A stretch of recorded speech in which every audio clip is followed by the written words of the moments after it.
Assalamualaikum. Satu-satunya jalan pulang adalah lewat bioskop, terus langsung cabut.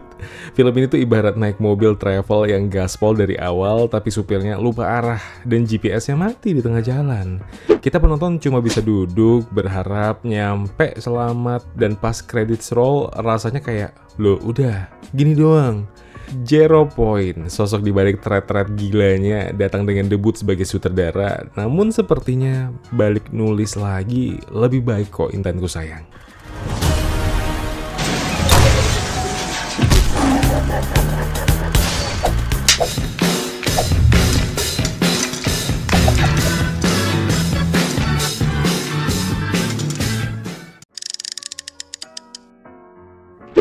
Ceritanya lari maraton, tapi karakternya belum sempat stretching. Kita nggak dikasih cukup waktu buat kenal atau peduli sama para tokohnya. Baru aja ngerasa kasihan sama si Arum, langsung lompat ke ritual dukun, bla bla bla bla. Belum juga ngerti si Lastini kenapa galau, udah digiring ke lokasi berikutnya. Rasanya kayak nonton rangkuman 5 thread horror Twitter yang dijadikan satu film, tanpa filter, tanpa logika, tanpa jeda nafas. Dan yang paling menyakitkan adalah semua potensi emosional yang harusnya bisa jadi tulang punggung film ini malah jatuh datar. Hubungan ibu dan anaknya ya gitu doang. Trauma masa lalu lewat aja. Ketegangan keluarga, lewatnya pun cepet banget kayak bus lintas Sumatera. Kalau kalian pikir film ini bakal ngasih mimpi buruk, tenang, mimpi kau aman. Horornya template khas horor lokal pada umumnya, nggak buruk dan juga nggak terlalu bagus. Setiap kali jumpscare yang muncul, ya rasanya kayak notifikasi WhatsApp tengah malam, bikin kaget. Tapi ya abis itu, oh ya udah. Nggak ada satupun visual yang ikonik atau atmosfer yang bikin bulu kuduk berdiri lama. Gore cuma selipan biasa aja karena tusuk-tusukan di film ini tak lebih ngeri dari menanti filmnya balik lagi ke jalan lurus yang seharusnya.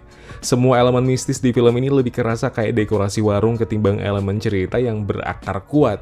Ritual-ritualnya ada sih yang menarik, tapi penyampaiannya terlalu dangkal. Salah satu keluhan terbesar dari penonton ya visualnya kelam, tapi bukan kelam seram. Kelam ya kayak ketiban layer abu-abu dengan opacity 30%. Mau seram tapi malah kelihatan ya gitulah. Editingnya juga banyak loncatan yang bikin bingung. Ada flashback yang tiba-tiba, ada waktu malam yang berubah jadi sore. Nggak ngerti lagi sih kalau soal ini. Waktu poster dan trailer jalan pulang keluar dengan jargon 3 ratu horor Indonesia, hype-nya langsung ngangkat kayak lagi summon trio final boss. Banyak yang mikir, wah ini bakal pecah sepecah-pecahnya nih. Tapi pas filmnya jalan, ya ampun. Ternyata semua hanya gimmick belaka dan pantas memang jika 100 ribuan penonton di awal penayangan jadi bukti trik itu berhasil. Taskia Namia misalnya, aktris yang udah sering nyemplung di genre horor dan punya kapasitas emosional besar, malah diberi porsi seadanya. Serius deh, peran dia bisa aja loh diganti figuran diem atau boneka nyengir di pojokan dan jalan cerita tetap lanjut kok tanpa perubahan besar.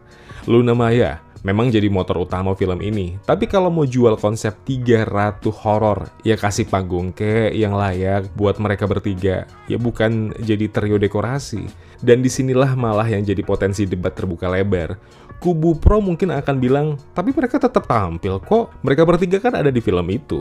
Iya, tapi tampil beda dengan kontribusi signifikan itu dua hal yang sangat beda sayang. Sementara kubu kontra akan nyeletuk, ya ini marketing clickbait doang, nggak usah terlalu berharap. Tapi justru disitulah masalahnya.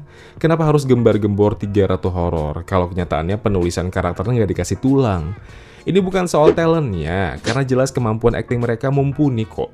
Tapi ketika yang dijual ke penonton adalah pertemuan ratu-ratu horor Indonesia, lalu yang dikasih ke kita hanya sekilas penampilan tanpa bobot cerita, ya rasanya kayak pesan nasi padang komplit, tapi yang nyampe cuma nasi sama kuah doang.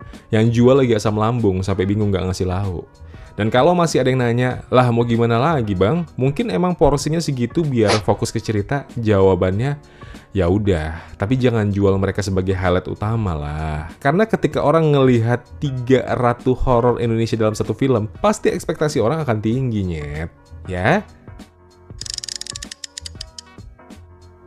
Kalau ibarat makanan, Jalan Pulang ini kayak rawon kali ya, yang kuahnya belum mateng tapi udah disajikan ke pembeli. Hitamnya dapet, aromanya menggoda, tapi pas dicicipi, hambar dan bikin bingung lidah. Padahal kalau bahan-bahannya diracik dengan benar, ini bisa jadi sajian horor khas lokal yang sedep banget. Sayangnya semuanya kayak dikejar deadline. Naskahnya ambisius, pengen nyentuh tema keluarga, cinta, trauma, perjalanan spiritual lah. Tapi semuanya numpuk kayak laundry belum disetrika. Karakter-karakter penting dilempar ke layar lalu ditinggal begitu saja. Bahkan si protagonis Lastini yang harusnya jadi jiwa film ini nggak dikasih cukup ruang buat berkembang.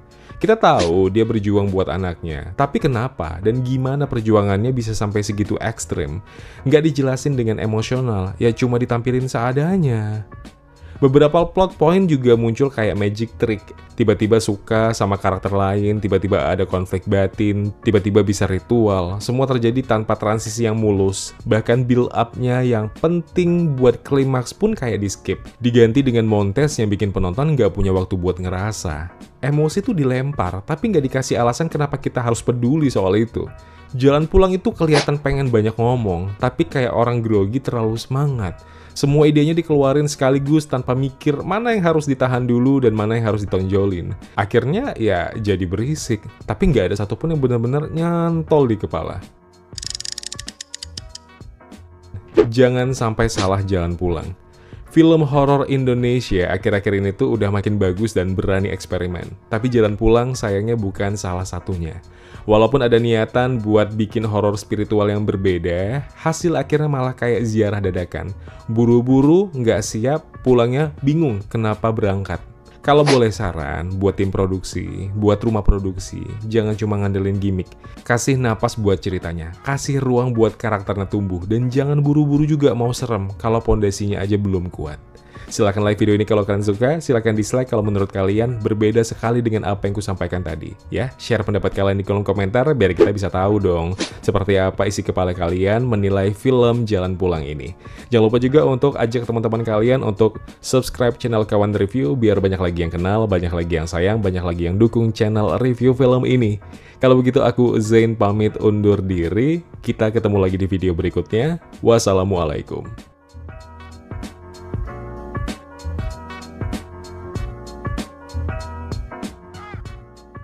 Ya kawan-kawan, terima kasih telah menonton video review ini. Jangan lupa klik tombol like-nya kalau kalian suka, klik tombol dislike kalau tidak suka. Klik juga tombol subscribe dan bell notifikasinya, biar nggak ketinggalan review film terupdate lainnya. Kalau begitu aku Zain pamit undur diri, terima kasih, jaga kesehatan, tetap positif, dan jangan lupa, bahagia.